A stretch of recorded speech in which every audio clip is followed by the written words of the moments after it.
Good morning and welcome to the next episode of my Fibromyalgia blog. I'm still working with people that attended my introduction to a holistic approach to fibromyalgia from Monday.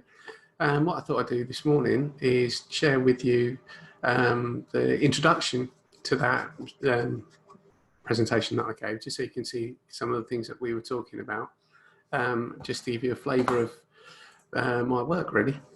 So what I'll do is I will share my screen with you and we'll just take you through the first little bits and pieces just to give you an indication of my approach. So let's get into it.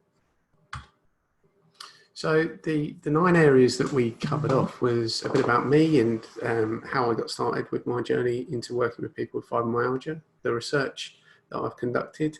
We looked in very close detail at what it says on the NHS website about the treatment of fibromyalgia, that there are 3 main aspects to the treatment, being medication, talking therapies such as CBT, and counselling, and also looking at lifestyle and exercise.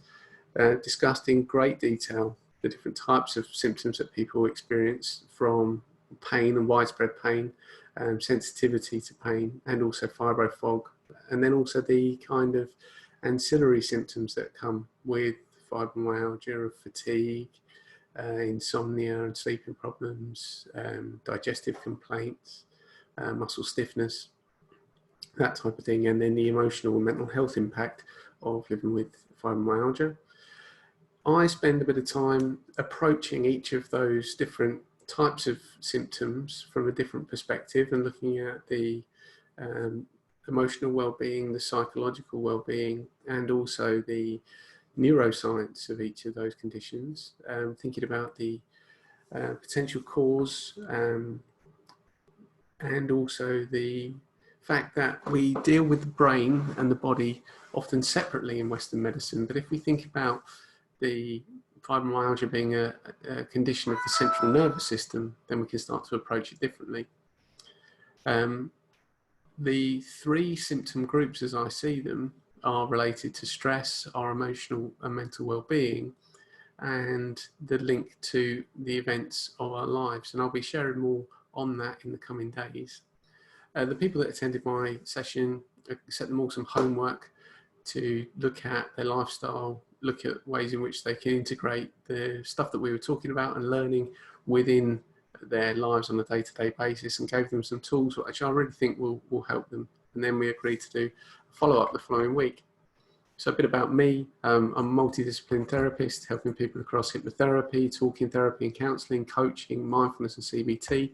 And that work takes me through 3 main areas of anxiety and weight management, emotional eating, and now fibromyalgia.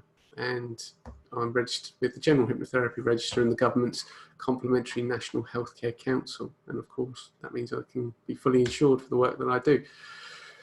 My journey into working with fibromyalgia started with this post that I saw on my personal Facebook that a dear friend of mine shared, and I know that she lives with the symptoms of fibromyalgia, and this was the thing that really piqued my interest into working with people that live with those symptoms. So I set myself the challenge of really investigating and researching this specific content, and that really is the next stage of the seminar that I presented, the 18 months worth of research into trying to prove or disprove this piece of information. If you'd like to learn more about that, then please do send me a message. I'm considering rerunning that introduction evening to an holistic approach to fibromyalgia. So if that's something that might be of interest to you, then please do get in touch, and we'll see how we could approach that again. So thanks very much for your time today and learn a little bit more about how I approach fibromyalgia. Always happy to have a chat with anybody with any questions that they might have. So please, as always, do get in touch, and I look forward to speaking to you very, very soon. Take care. Cheers. Bye now.